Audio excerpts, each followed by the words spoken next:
Hey guys, it's Workslayer. What ifs here and where we last left off? Let's see, checking. Where we last left off, Bel was sort of banished from the kingdom.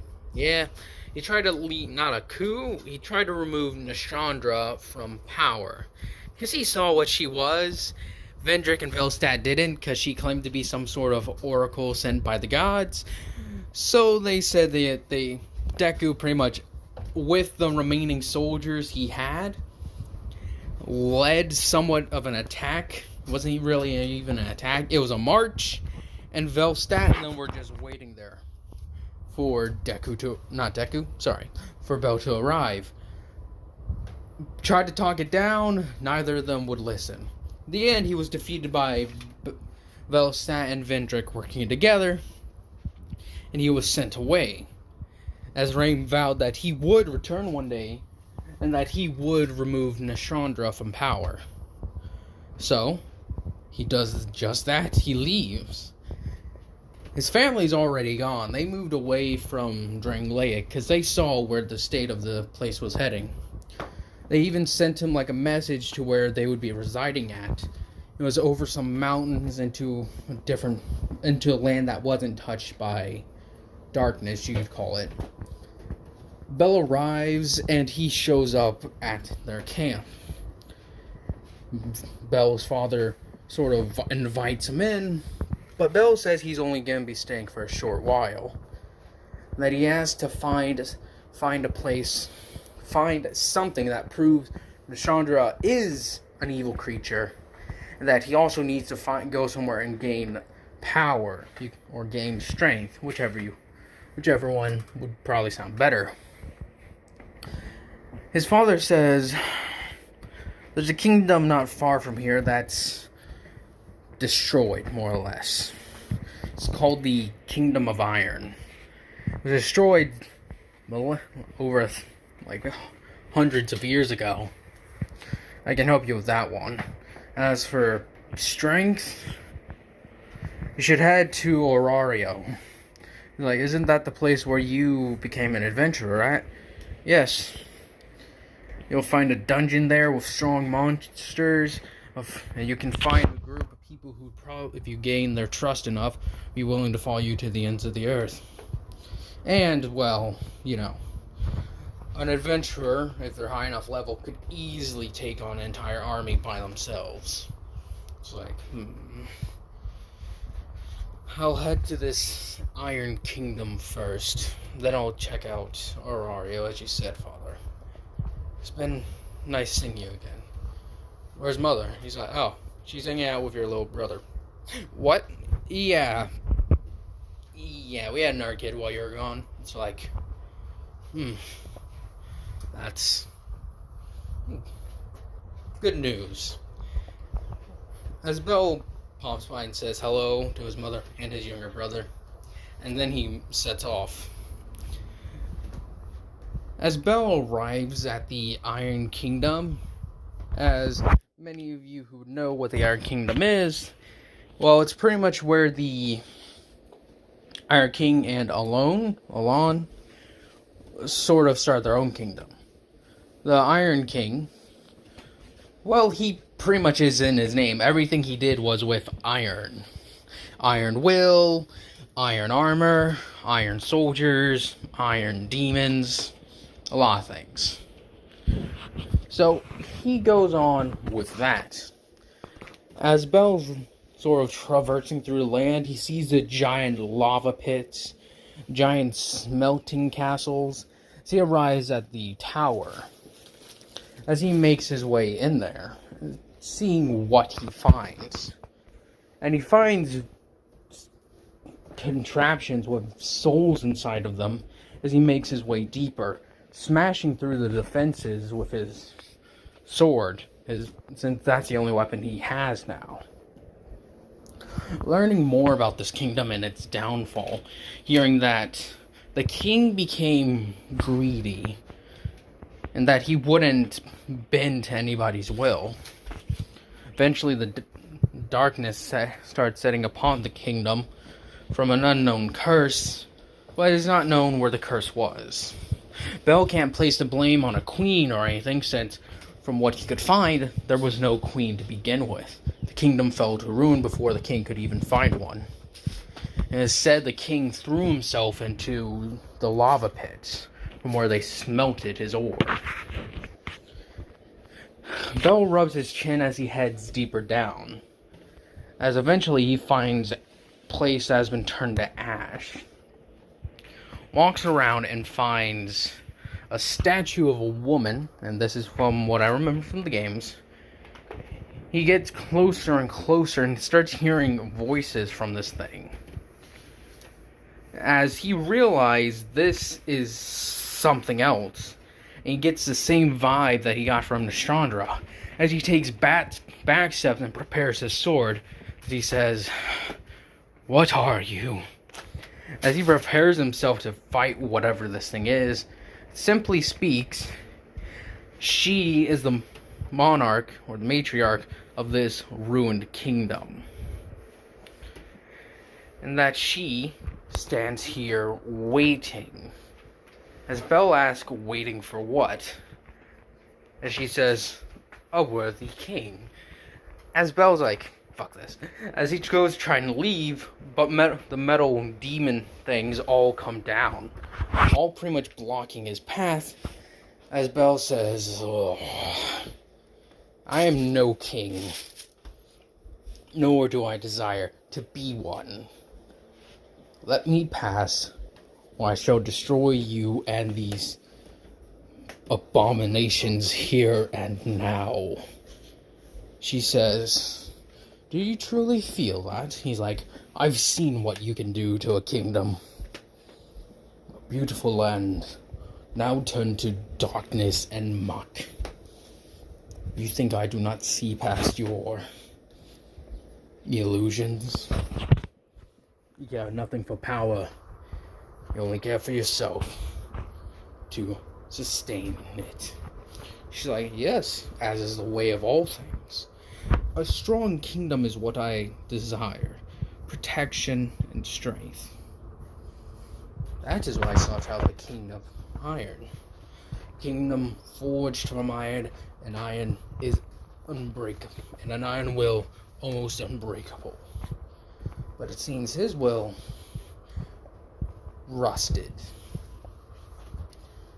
As she's saying these things to Bell, he's like, "I'm no king, as I stated. Wait for some other fool to come and take you up on your bargain." As he destroys some of the first few things before him, trying to block his path, she says, "Then why don't I help you uproot this thing you call, that reminds you so much of myself? Tell me, does the name Nashandra mean anything to you?" As when she hears this, he can tell that her emotions somewhat shift as she's like, "Nashandra." It's like, "You know her?" "Of course I would. She's my beloved sister. She understands nothing, poisons everything she touches, trying to bring back the dark." As the dark, he's like, "Yes. The darkness brings nothing but weakness, because as soon as one light turns on, darkness evaporates." As Bell's listening to her, he's like, "So what do you offer?" He's not willing to take any power to become a king or nothing. That's not who he is. But power to uproot a certain queen, to stop her from ruining his kingdom that he fought so hard for. He's like, "Where do I sign up?"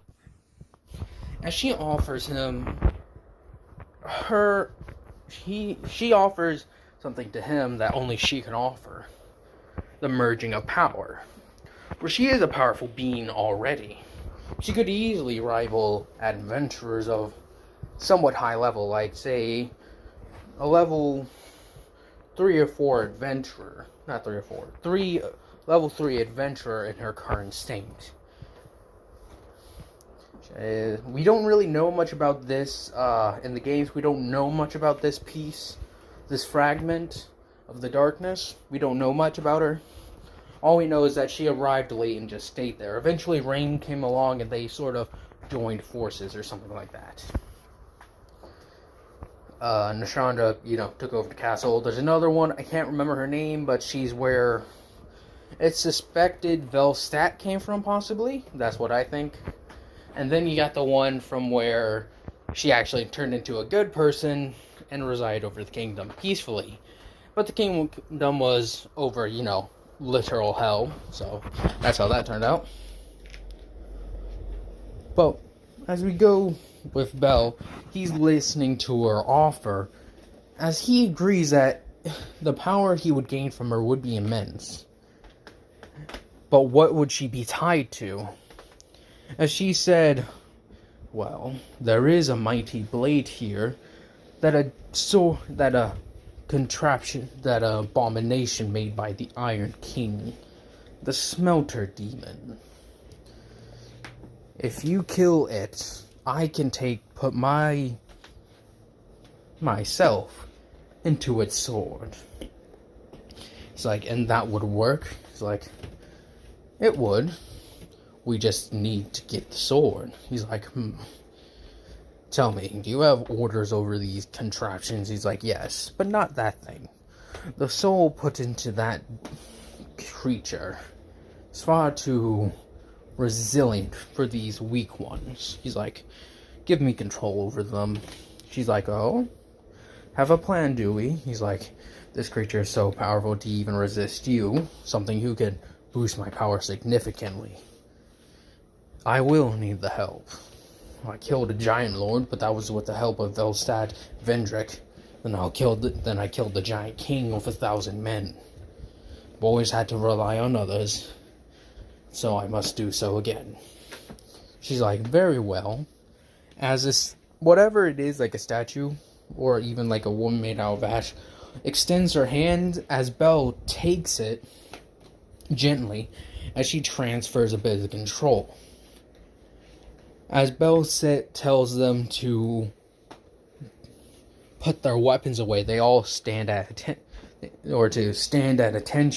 They all straighten their backs and all stay there with the weapons ready. He says, I'll be back. As he marches forward, going a little bit deeper into the chasm, which is where it resided, because it was the most powerful thing and one of the hardest things to control. So hard to control that the Iron King put it deep underground. As Bell and his warriors, the Iron Warriors approach. Yeah, well, would they be Iron Warriors? I'll just call them, as he would put it, the Abominations. As he and the Abominations approach, they find the Smelter Demon destroying more as he approaches. As he says, As he cracks his jaw, hear me, as he uses his power to control them. 20 of you surrounded, the rest of you behind me. As he prepares his sword, the demons all hear his word. The abominations all hear his word and sort of comply as they move out. He stands there ready to meet this thing face to face as it turns around, and it focuses itself entirely on Bell, as it lets out a roar, you could call, as it charges forward, smashing its sword into the ground and trying to strike at Bell as he's like, shit. As he's dodging back and forth, he says, for a creature made out of entirely of iron, it's quite agile and fast. As he doesn't even try to block or parry with his sword. All he does is dodge. As he orders for his troops all charge in, they all come in and start swinging their axes, spears, and swords, hacking at this thing. Its skin is made out of iron, and they are of iron too, so they start making dents and sort of gouges in its armor.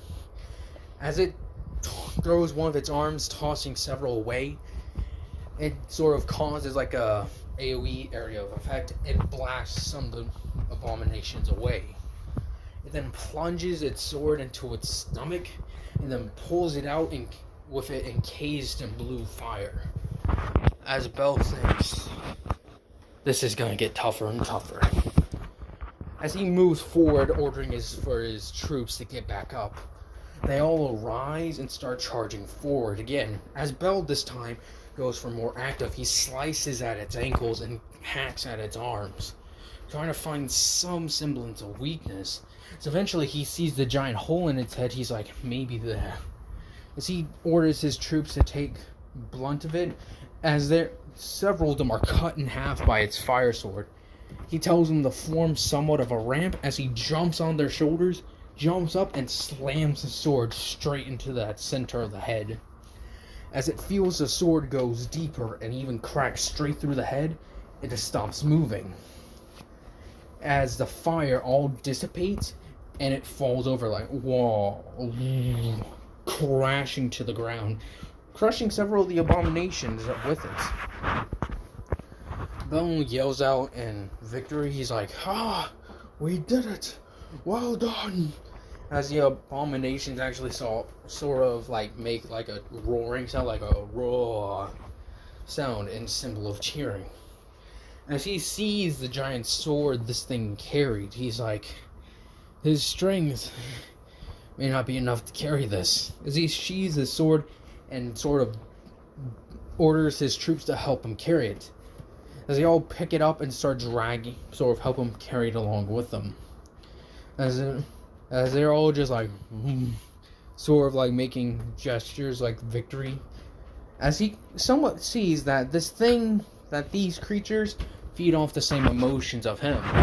So since they were sluggish and somewhat sad looking earlier, he can tell that that whatever her name was might have been sad that she was all alone.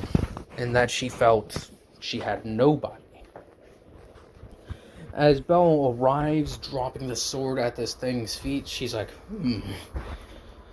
honestly, I didn't expect you'd make it. He's like, expect the unexpected. She's like, indeed. Well, shall we? As she reaches down and puts her hands on the sword, she's like, oh, so here. As she gives a bit of her power to him to be able to lift up the sword. As he's like, as he feels the power start flowing through him, he grows actually quite a bit. He grows like an extra foot. As he stretches around, even his armor grew with him. He's like, oh. As he's like, that's quite the boost. She's like, indeed. Now, as she reaches down and puts her hands on the sword, or both her hands, she starts being absorbed into it as the sword starts changing shape.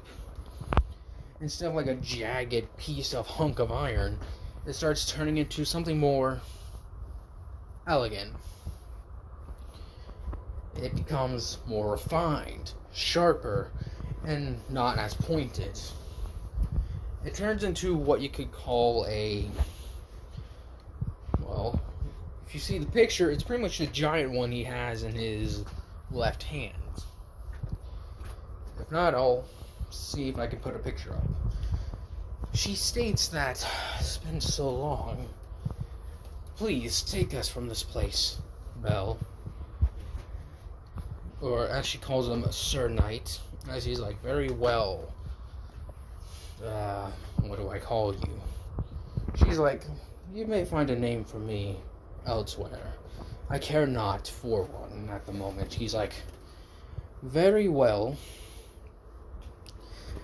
As he makes his move, as they move out of the kingdom, as a few of the abominations are actually somewhat following him in an organized manner, he's like, these things stay with me. For now, from what I can tell, they are somewhat powerful. It's like, I don't see the difference. He's like, sure, some of them might have been a bit more difficult, but not by that much. She's like, in numbers, they can rival any army. He's like, an army is entirely made out of numbers. What do you mean? She's like, oh. For example, you said it would take 4 or 5 soldiers to actually defeat one of these. That is why I was so impressed by you, that you were destroying them as if they were nothing. He's like, well, I fought giants for a living. He's like, really now? She's like, yes. These things, compared to those giants, are like children. Clumsy. Well, actually, they're a bit faster than giants. But that's about it. She's like, well, let us head to this land you spoke of. What land are you taking us to, Orario? The land of the gods. She's like, oh, I've heard of that place when I was not stuck there. She's like, you'll enjoy it, hopefully. She's like, indeed. Let us see. As that's where we're going to be ending this one off at. I hope you guys have enjoyed this. You guys continue to enjoy this. I hope you guys have a nice day, nice night, nice life.